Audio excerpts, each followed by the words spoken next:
ఈరోజు చెత్త మీద కూడా పన్నేసిన చెత్త ముఖ్యమంత్రి ఇతరం. రేపు రాబోయే అక్టోబర్ 2వ తారీఖున చెత్త ఎక్కడా లేకుండా చేసే బాధ్యత మీదని నారాయణ గారికి చెప్పే పరిస్థితి వచ్చాం. రాష్ట్ర ప్రజలందరికీ ఒకటే చెప్పేది, చెత్త పన్నును తీసేశాం.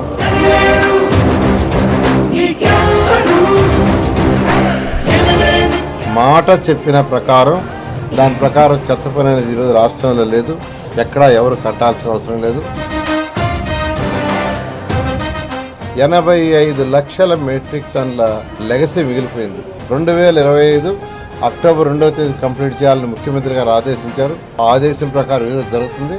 ఖచ్చితంగా అక్టోబర్ 2వ తేదీకి ఈ రాష్ట్రంలో ఏదైతే డంప్ యార్డ్స్ ఉన్నాయో దాంట్లో ఉన్న లెగసీ మొత్తాన్ని క్లీన్ చేస్తామని రాష్ట్ర ప్రజలకు మరొకసారి తెలియజేస్తున్నాను.